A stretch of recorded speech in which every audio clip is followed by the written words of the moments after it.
বন্ধুরা, আপনারা যে যেখানে বসে আমাদের অ্যাডভান্স হ্যান্ডরাইটিংয়ের লেখাগুলো দেখবেন বা অনুকরণ করবেন তাদেরকে সবাইকে আমাদের পক্ষ থেকে ধন্যবাদ জানাচ্ছি। এর আগে আপনারা দেখেছেন লেখার একটি গ্রামার অথবা কীভাবে লিখলে 3-4টা পেজ ভিতরে যায় না। এখন আপনারা দেখবেন অনেকে আমাকে ফোন করে বলে, স্যার লেখা তো লাইন সোজা হয় না। লেখার লাইন সোজা করার নিয়মটা এখন আমরা দেখাবো।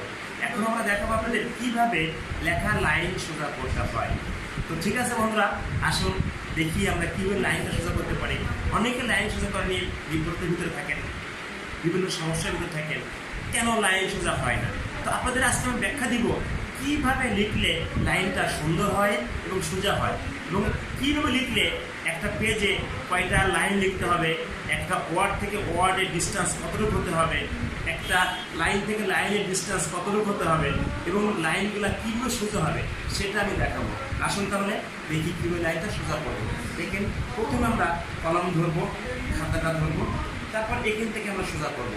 এখান থেকে প্রথমে আমরা ঠিক এইভাবে একটা সোজা করে দাগ দেবো, একটু ভাগ করে আবার দিব, সমান করে রেখে আবার দিব, ঠিক সেম এখান থেকে আবার দিব, এখান থেকে আবার দিব।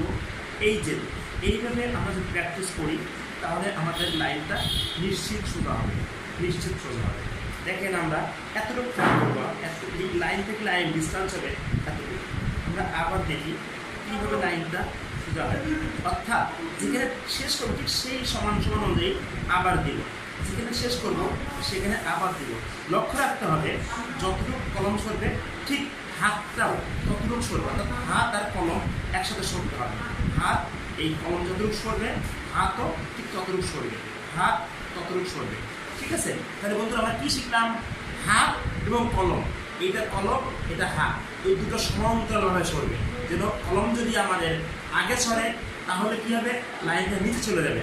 কলম যদি আমাদের হাত আগে সরে তাহলে লাইনটা উপরে চলে যাবে। সেক্ষেত্রে আমাদের মনে রাখতে হবে কলম এবং হাত দুইটা সমান্তরালভাবে চলতে হবে, তাহলে আমাদের লেখাটা লাইনটা সোজা হবে, কখনো লাইনটা বাঁকা হবে না। থ্যাংক ইউ বন্ধুরা।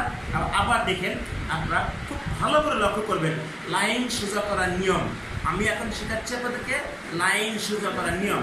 আসেন, আবার দাগ দিলাম, এই হাত এবং কলম, হাত এবং কলম একইভাবে সরবে, হাত এবং কলম একইভাবে সরবে, তাহলে আমাদের লেখাটা লাইন সোজা হবে। আমি কি আপনাদেরকে বুঝতে পেরেছি বন্ধুরা? তাহলে আপনারা নিজেরা এখন ঘরে বসে যে যেখানে আছেন প্র্যাকটিসটা করুন, দেখবেন অনেক অনেক সুন্দর হবে এবং লাইনটা সোজা হবে। আপনাদেরকে কোথাও বসে বিব্রতের ভিতরে পড়তে হবে না। ধন্যবাদ আপনাদেরকে। ভালো থাকবেন, সুন্দর থাকবেন, সুস্থ থাকবেন। Thank you.